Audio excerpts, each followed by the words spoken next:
年关将近，往年此刻大街小巷早该张灯结彩，人头攒动，处处洋溢着迎接新年的喜悦。然而今年情况截然不同，市场冷冷清清，许多店铺门可罗雀，网络上更是哀鸿遍野。人们不禁要问，年味儿去哪儿了？为什么2026年的新年前夕，到处弥漫的竟是前所未有的萧条与愁云？照理说，每到腊月，城市里的年货市场应该人山人海，超市收银台前大排长龙，乡村小镇则鞭炮声不绝于耳，家家户户忙着打扫布置。然而今年，许多人惊讶地发现，这些热闹场景消失不见了。上海一位居民坦言，今年几乎感受不到过年的气氛。他前阵子外出采购，发现许多超市不是歇业关门，就是门可罗雀。一些仍在营业的超市里，以往需要排队半小时才能结账，如今买完东西立刻就能付款走人，顾客少到毫无等候。他无奈地感叹，如今大家的购买力真的不行了。不仅城市如此，农村也一样萧条。一位常年在外工作的广东网友回乡后感慨，以往每逢腊月，村子里总能闻到特有的年味儿，街头此起彼伏的鞭炮声，不时提醒着人们新年将近。可现在，村里安静的出奇，大街上难见几个人影，以前那种过年的味道真的闻不到了。为什么今年的年味会如此淡薄？究竟是人们不想过年了，还是过不起年了？种种迹象指向同一个根源，经济不景气让老百姓捉襟见肘，信心不足。回顾整个2025年，中国经济持续下滑，当局虽然多次推出刺激措施，试图拉动内需，但收效甚微，百姓对未来的预期越来越悲观。早在春节前，不少网友就预言2025年可能会迎来史上最冷清的新年。导致年味惨淡的原因无非两点，其一是囊中羞涩，其二是就业不振。首先，很多人的钱包已经经不起过年的折腾，许多人辛苦工作了一年，不仅没有存下多少钱，反而可能负债累累。然而过年传统上少不了各种开销，置办年货，走亲访友礼品，给孩子长辈发红包，对经济紧张的家庭来说，这些基本开支都成了沉重负担，让他们过年的底气大打折扣。有人苦涩地说，荷包都空了，哪还有心思搞年味？官方数据也印证了老百姓手头的困窘。2024年中，中国城镇青年失业率一度高达 18.8%， 当年8月，官方数据创下历史新高，这还是在官方更改统计口径后的结果。此后，该数据索性停止公布，更让人怀疑实际情况的严峻。除了年轻人找工作难，不少中年人也遭遇裁员、减薪。疫情结束以来，各行各业景气不佳，许多家庭收入缩水，勉强维持生活尚且不易，更别提额外拿钱出来办年货、发红包了。即便工作稳定的上班族，今年很多人也拿不到往年的丰厚年终奖，有的单位甚至取消了年终福利，收入下降，奖金泡汤，过节的心情自然每况愈下。其次，就业不稳也让春节返乡团圆变得困难重重，很多外出打工的人在景气下行中提前失业，早早收拾行囊回了老家。而那些仍在外漂泊的打工族，即便想回家过年，也被眼下高昂的交通成本吓退。春运期间，机票、高铁票价格居高不下，动辄上千元的往返路费让许多农民工望而却步。有些人索性决定留在工作地过年，以节省开支。也有人坦言自己今年混得不好，不愿两手空空回家，没脸见父老乡亲。交通运输方面，今年普通民众也明显感受到回家难、回家贵。随着高铁的普及，不少普快列车班次被减少甚至取消，留给低收入旅客的选择更少。高铁票价往往是普快的数倍，普通人实在坐不起。一些媒体报道显示，今年春运前夕，高铁列车出现上座率不高的情况，而仅存的慢车车票则一票难求。以山东滕州为例，这座县级市曾是北京至上海铁路的中途大站，过去每天有10多班普慢车停靠，如今却仅存1班开往北京的普快，其回程车次甚至已停运，旅客被迫转乘高铁。然而北京南至滕州东的高铁2等座票价高达260多元，是普快硬座的3倍。当地人反映，腊月里高铁车厢的1等、2等座都有大把空位，而那唯一一班绿皮车的车票却早早售罄。这种贵的卖不动，便宜的买不到的现象，正说明大批返乡人潮因为票价和经济原因缩减消失了。还有一些外出务工者，即使买到了票，返乡过年的热情也大不如前，长途跋涉回家却囊中羞涩，无法像往年那样给家人带去礼物与钱包鼓鼓的红包。这种愧疚和压力让不少人兴奋不起来。有农民工在社交媒体上吐露心声，回家过年要花的钱太多，在外没挣到钱，回去心里很不是滋味。可见就业和收入的双重低迷正悄然改变着春节的传统模式。来自四川农村的李强今年28岁，在江苏一家工厂打工。去年下半年工厂订单锐减，他被迫转为灵活就业，实际上就是待业状态。原本李强打算等春节再回老家团圆，但因为后半年几乎没挣到钱，他思来想去，最终在腊月初就提前收拾行李回到了家乡小镇。一来可以省下在城市继续吃住的开支，二来也能早点找到临时零工贴补家用。他算了笔账，如果留在务工地过年，吃喝开销加上春节后返程路费，至少得多花1-2千块。而早早回家躺平，虽然少赚一点钱，但也少花很多钱，还能陪陪父母干点农活。就这样，李强成了那批提前返乡的大军一员。他的故事并非特例，而是今年众多打工人的缩影。对他们而言，回家过年已经不再是衣锦还乡般的荣耀，而更像是无奈的退场。揣着瘦瘦的钱包回村，李强心里有些不是滋味，但他宽慰自己，至少家里还有口热饭吃，明年再想办法出去闯吧。腊月中旬的一天，李强踏上开往四川老家的绿皮火车时，心情五味杂陈。车窗外冬日的田野飞逝，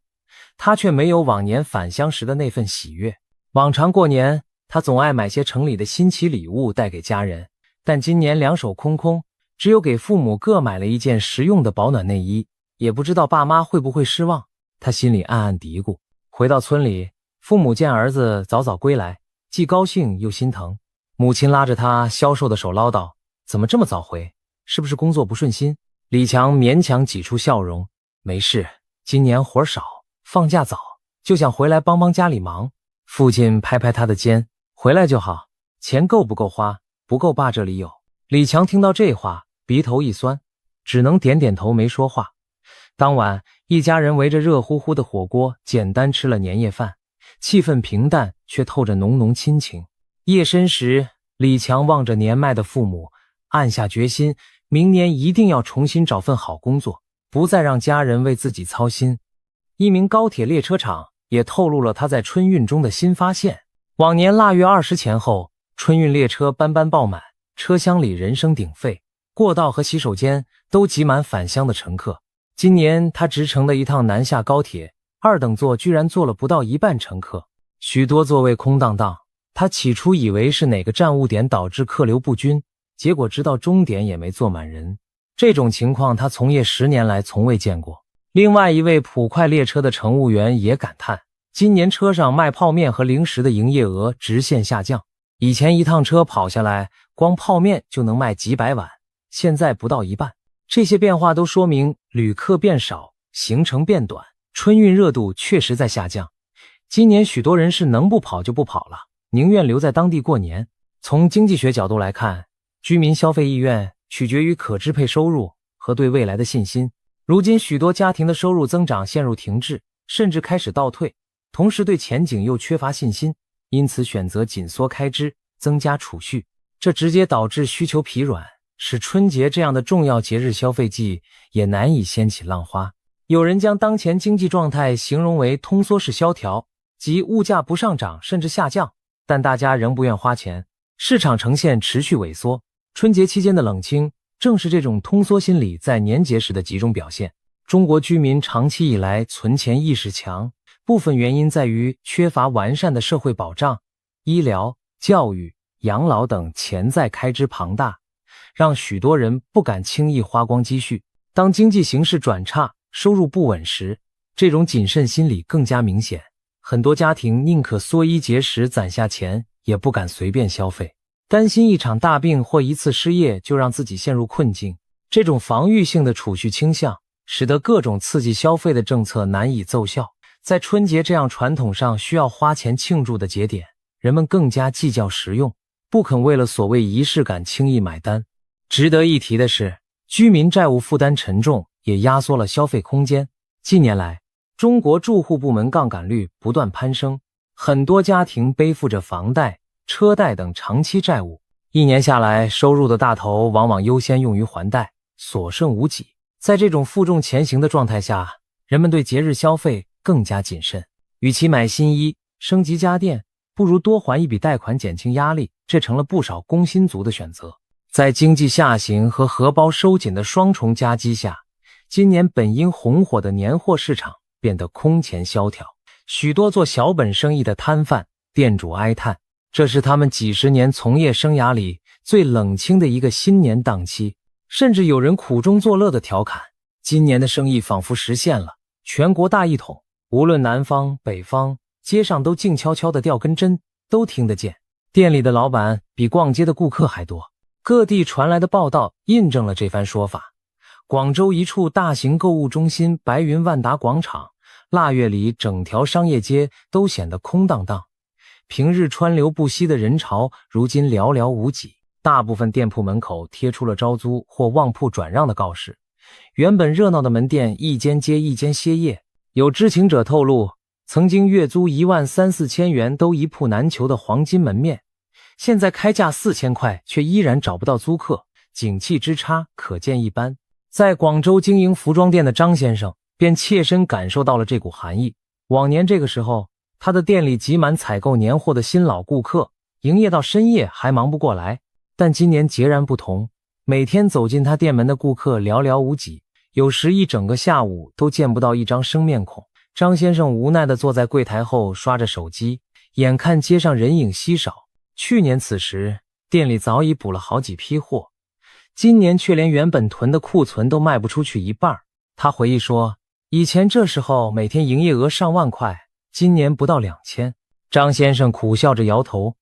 真不知道这生意怎么做下去。窗外本应川流不息的商场走廊现在冷冷清清，偶尔几个行人匆匆走过，也很少有人驻足观看橱窗里的商品。张先生店门口挂着的大红灯笼早已落满灰尘，店内播放的贺岁歌曲循环了无数遍，却难以换来顾客的脚步。他看着货架上一件件精心挑选的冬装，满腹惆怅。这些衣服也许打了折都卖不出去，往年这些时候新款补货都来不及上架就被抢购一空，如今却连老款清仓都无人问津。想到去年此时自己忙得连喝口水的功夫都没有，再对比眼下门庭冷落的光景，张先生不禁感叹时移世易。他打开手机里的一个卖货同行群，发现群里也在不停抱怨今年生意惨淡，有的老板甚至已经提前关店回老家，现在撑着也是赔钱，不如回去陪家人。有人在群里说，张先生反复思量，也觉得或许该暂时止损，等年后看情况再决定是否继续经营。辽宁沈阳的五爱小商品城是东北著名的批发市场，以往腊月的周末，这里2楼挤满采购年货的小贩和顾客，可今年却异常冷清。有人拍摄视频记录下某个周日的场景，距离过年仅剩半个月，整个2楼却空无一人，只有零星几个顾客稀稀拉拉走过，犹如平日冷门时段一般。华南地区同样一片萧条，有网友实地探访广东惠州的东锦批发市场，发现整个市场几乎所有商户都已关门歇业，一时间全都倒闭，一个人都没有，成了真实写照。宽敞的市场通道里看不到一名顾客，商户堆着的年货产品也无人问津，许多店主积压了大量货品卖不出去，只能黯然关门。有人感叹，今年各行各业的老板几乎同步体验了前所未有的淡季。越临近过年，本应进入全年生意最旺的黄金档期，许多商家却直呼这是史上最惨的一月。店里没人问津，街上冷冷清清，有的老板压了几十万元的货在库存，看着门可罗雀的铺面，心情几近崩溃。还有商户自嘲，今年全国各地的生意仿佛做到了统一，无论开超市、餐馆、服装店，最近几十年都没见过这么淡的景气，市场萧条直接导致许多年货商品滞销，价格跳水。往年春节期间热销的高档水果和海鲜，如今乏人问津，只能降价促销，甚至贱卖清仓。比如年节礼品中的高档进口樱桃、车厘子，往年刚上市时价格动辄每箱5公斤卖到1200元以上，供不应求。但今年情况截然相反，樱桃价格一路下跌，到腊月中旬已降至每箱220元左右，跌去了将近80%。尽管如此，消费能力疲弱，果农和商家的处境依然艰难，降价也未能换来预期的销量。不少高价水果最后只能烂在仓库里，甚至被倒掉，令人心疼。海鲜水产的行情同样冷淡，往年不少家庭办年货都喜欢置办一些海鲜、大闸蟹等硬菜，但今年许多海鲜摊位顾客寥寥，一些曾被视为年节档高端菜的帝王蟹、龙虾，今年销量明显下滑，不得不降价促销，但效果甚微。甚至连猪肉这类民生必需品，今年的销量都受到影响。不少普通百姓计划着少买一点，够吃就好，以减轻开支压力。消费降温的迹象遍布各个领域，许多公司单位以往年末都会举办热热闹闹的尾牙宴或年会聚餐，但今年这类活动明显减少。为了节省成本，很多企业索性取消了年会。一些员工反映，他们所在公司通知今年不搞聚餐，不发节日福利，以响应简朴过年。更令打工人失落的是，年终奖金也大幅缩水，有的单位只象征性发一张小额礼品卡，有的甚至干脆一分不发。年会没了，奖金没了，人们过年的心情难免大打折扣。一位白领苦笑道：兜里钱少了，说不难过是假的。素来被视为刚需的烟酒市场，今年也感受到了寒意。逢年过节，香烟和白酒本是家家户户走亲访友、团圆宴客的标配，无酒不成席是流传甚广的俗话。然而今年不少烟酒经销商都表示销量下滑明显，特别是白酒市场。往年年底是销售旺季，但今年生意惨淡，超乎预期。江苏一位微商白酒代理陆先生坦言，今年白酒明显比往年难卖，销量至少下降了50%以上。酒是过年必囤的货，如果连酒都难销，那实体经济肯定塌了。他这番话道出了很多生意人的心声。事实上，高端白酒市场的疲软，从一些标杆产品的表现即可窥见端倪。2025年元旦前后，贵州茅台酒推出了生肖纪念酒乙巳蛇年这一限定产品，被酒友称为蛇毛。然而蛇毛上市后表现不佳，最初在电商平台挂价近4000元一瓶，没多久就一路下滑至2700元左右，跌幅超过30%。过去逢春节，茅台价格往往飞涨，一瓶难求，今年却出现滞销跌价的反常状况。有业内观察指出，2025年卖酒人的苦日子远未结束。自2024年以来，曾经各种饭局上茅台酒唱绝对主角的场景出现转变，现在连平日里豪爽饮酒的企业老板、公务宴请场合也开始算经济账，减少了开瓶茅台的次数，转而用价格低得多的国产高档酒替代。当连过去最舍得花钱的客户群都开始缩减开支，就充分说明整体消费环境的低迷。综上可见，老百姓对吃穿用度的消费普遍趋于保守。今年春节，人们不是在讨论要买什么年货、去哪儿旅游，而是流行一种无奈的说法：今年过年简直像在渡劫。对许多手头拮据的普通人来说，过年不再是一件令人兴奋的事，反而像是一场艰难的考验，平安撑过去已属不易，更不奢望过得多么体面。也有人戏称，今年已经谈不上什么消费降级了，因为大家干脆不消费，不花钱就是对自己最好的保护。这虽是调侃，却真实反映了当前消费意愿之低落。现在的老百姓普遍奉行能省则省，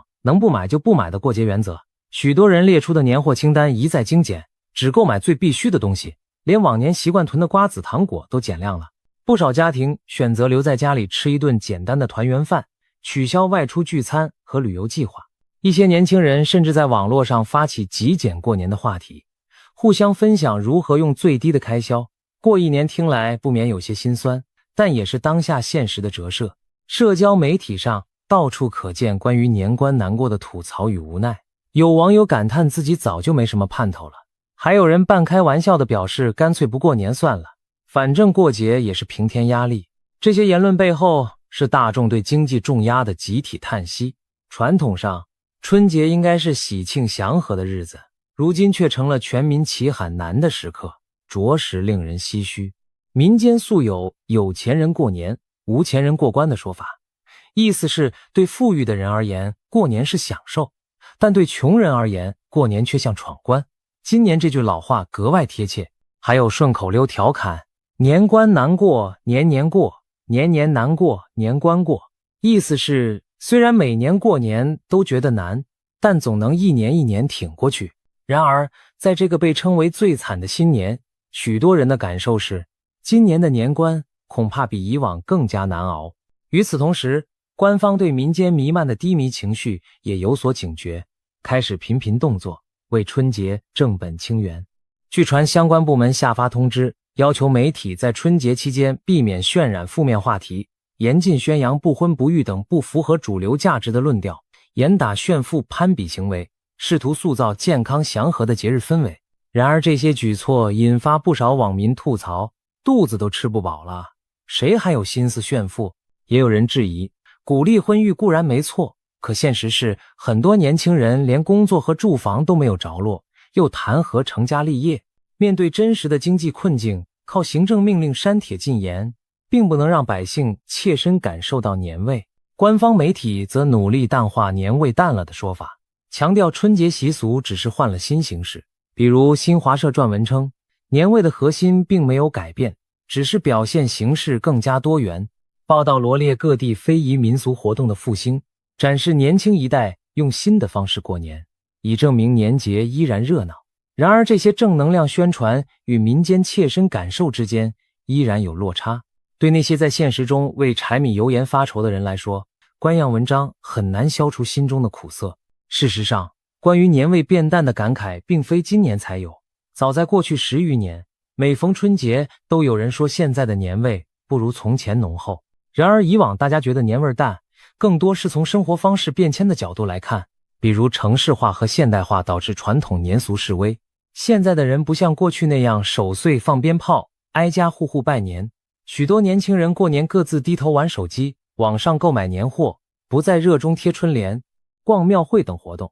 又比如许多城市出于环保和安全考虑禁放烟花爆竹，少了震耳欲聋的炮竹声和满天烟火，不免让人觉得年节清冷了一些。此外，人口流动和生活节奏加快也改变了过年的氛围，许多人大年初二就匆匆赶回工作岗位，来去匆匆使得团圆时间缩短。尽管过年形式上有所变化，在过去经济高速增长的那些年，大多数中国人过年的心情仍是喜庆而期待的。改革开放以后，随着物质生活改善，春节变得越来越丰富多彩。上世纪80、90年代，百姓腰包渐渐鼓起，过年讲排场之风兴起，许多家庭攀比着采购高档年货，添置新衣新家电，饭桌上要摆满丰盛菜肴，走亲访友则拎着高级礼品，谁家过年鱼肉韭菜丰盛，常成为左邻右舍称道的话题。当时的年味带着明显的炫耀式消费色彩，因为人们对新获得的富足感到兴奋，恨不得把一年的收获展示给别人看。进入2000年代后，过年的方式虽然融入了更多现代元素，例如出国旅游过年、网上拜年、发电子红包等，但人们对春节的重视程度丝毫未减。每年春运的庞大返乡潮，春节档电影票房屡创新高，各电商平台推出年货节，带动网购热潮，这些都说明彼时大家仍愿意为年投入金钱和精力。社会上对年味变淡的讨论更多集中在传统与现代的冲突上，例如有人抱怨年俗简化了，年夜饭外卖化了，拜年短信群发太敷衍等等。但那时的抱怨背后，经济上的支撑依然在，该花的钱一分不少，该团圆的也都尽量团圆，谁家过年少得了红包压岁钱呢？可是近2、3年来，年味淡开始有了新的含义。人们渐渐发现，年节之所以没滋味，不仅仅是因为不放炮竹或者年轻人兴趣改变，而是钱包瘦了，日子紧了，导致过节都过得小心翼翼，不敢尽兴。特别是经历了3年疫情冲击，经济压力集中爆发。2023年疫情管控放开后，不少人曾预期会出现所谓报复性消费，让各行各业重现生机。没想到消费反弹只是昙花一现，很快市场又陷入低迷。许多人把手里的钱用于偿还欠债，或者干脆存起来备不时之需，对非必要的节庆消费则能省就省。这种趋势在2024年、2025年更加明显。终于到了今年，年货市场的冷清程度远超许多人想象。以往人们感叹年味淡，是因为现代生活让传统元素减少，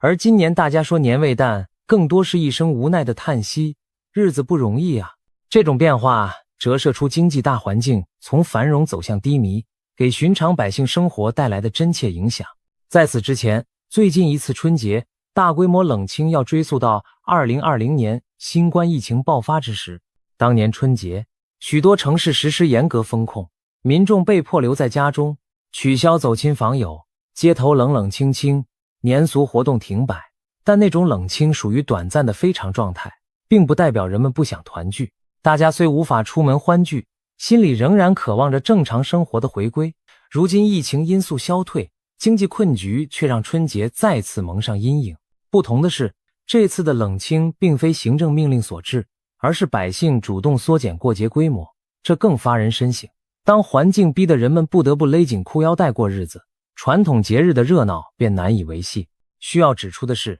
今年年味的惨淡不分城乡，无论大城市还是小乡村，都难逃经济不景的阴影。农村地区的春节氛围同样冷清，许多乡村常年空心化，青壮年劳力大多在外谋生，只剩老人和留守儿童。只有过年时年轻人才大批回来，使村子短暂热闹几天。然而由于今年很多务工人员提前返乡，甚至一直赋闲在家，村里的经济环境并无起色，加上大家手头紧，过节也只能一切从简。一些村民反映，今年村里连爆竹都很少有人放，家家户户安安静静吃顿团圆饭就算过年了，不再像往年有人家唱大戏、办村宴，全村欢腾。甚至有人苦笑说，我们村今年真的是默默无闻的过年，没有任何声响。这背后折射出农村经济的凋敝与人口流失。当没有年轻劳动力，也没有钱搞节庆活动，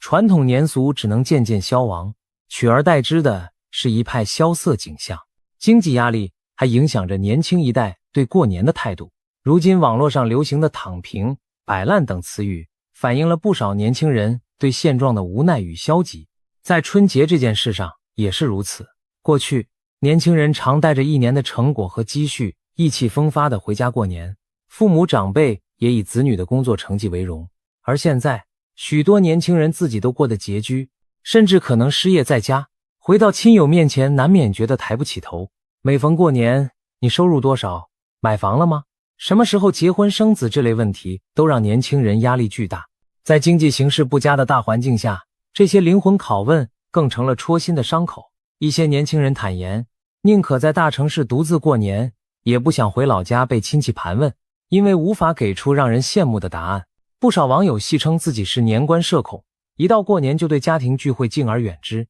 生怕被问及收入和婚姻状况。这种心理现象折射出当代青年对自身境遇的不满和对未来的不确定。他们不是不想回家团圆，只是害怕让家人失望，也害怕在同龄人比较中显得落魄，于是就有了躺平过年、佛系过年的心态，简简单单过，把假期当作难得的休息日，不去在意那些繁文缛节和虚荣攀比。无疑，这也使传统春节少了许多年轻人的活力和朝气。家住湖南农村的小王今年30岁，在深圳从事设计工作。按理说这个年纪事业刚起步，但他在大城市打拼几年，积蓄不多，婚姻大事也没着落。往年小王回家过年，亲戚邻居总爱盘问他的收入、对象，甚至对他还没买房的情况指指点点。小王内心本就有愧，今年公司效益不佳，年终奖腰斩，他更不想面对那些眼光了。经过一番思想斗争，小王决定今年不回老家，在深圳自己简单过年，跟父母说有项目走不开，其实是不敢回去。他坦言道，像小王这样逃避过年的年轻人并非个例，对他们而言，春节并没有消失，只是不愿回到让自己尴尬的环境里去过罢了。这种现象正透露出年轻一代在经济压力下的心理转变。春节临近，深圳街头依然车水马龙，但对独自在城里过年的小王而言却少了归属感。公司里不少同事都早早回老家了，他也请了几天假，一个人在租住的屋里打发时间。除夕夜，他在外卖软件点了几样家常菜全，冲年夜饭，对着电视里播放的春晚节目却笑不出声。他拿起电话给父母拜年，母亲在那头嘱咐，工作忙就别赶回来了，自己照顾好自己，语气听似轻松，却压不住一丝失落。小王挂了电话，百感交集。他知道父母嘴上体谅，其实心里惦记着自己。这是他头一次没回家过年，屋外零星响起的烟花声显得格外寂寞。他在心中默默对自己说，再给我一点时间，我一定会闯出个样子来，不让爸妈失望。那一夜，小王辗转难眠，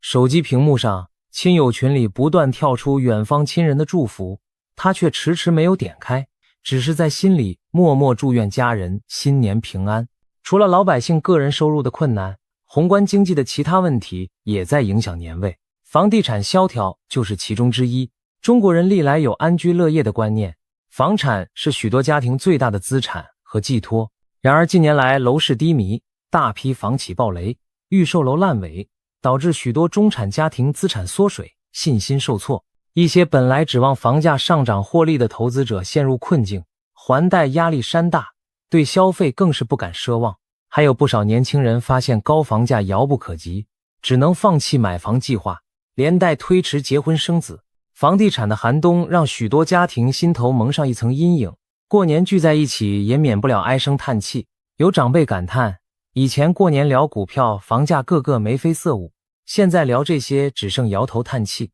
原本指望着房产保值升值改善生活的人，如今不得不勒紧腰带过日子，这对消费心理的打击可想而知。与此同时，地方政府财政困难也间接影响了百姓过年。近年来，各地政府面临债务压力，不少省市传出公务员降薪、津贴缩减的消息。往昔衣食无忧的体制内人员，如今也感受到了紧日子。有些单位砍掉了公务员的年终奖和福利，以往过年前给职工发米油或购物卡的做法也不复存在。甚至有地方传出教师讨薪、公立医院医生降薪等新闻，显示基层财力紧张。这些政策紧缩直接影响当地消费。公务员群体过去是高档消费的重要力量，如今他们也开始精打细算，节衣缩食过年。当连体制内的人都舍不得花钱，整体市场的冷清也就可想而知了。长期因素如人口变化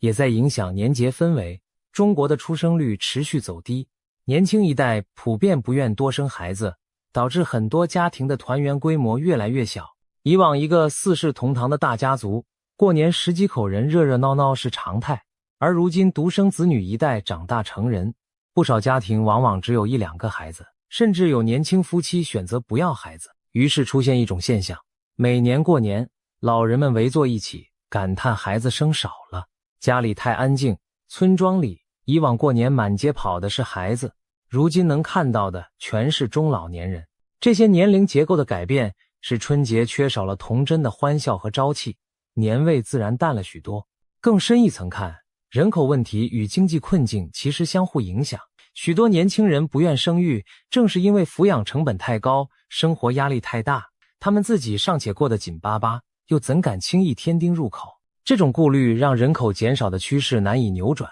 进而对社会消费形成长远的抑制。春节作为家庭团聚的节日，当家庭结构变小，亲戚变少，其热闹程度自然下降。许多传统习俗，如给孩子发压岁钱、晚辈给长辈磕头拜年等，现在也不容易见到了，因为很多家庭里已经很少有儿童身影。年味的淡，从某种角度说，也夹杂着人口危机的隐忧。面对如此低迷的内需，政府并非没有行动。过去一年里，各地采取了多种措施刺激消费，例如向居民发放电子消费券，举办购物节和新春庙会等活动，希望把老百姓的钱包换出来，一些城市在春节前推出大型年货节，搭建临时市场供厂商直销年货，并打出折扣促销招牌，期望以此带动人气。还有地方政府联合电商平台发红包，办直播带货专场，鼓励网购年货。然而，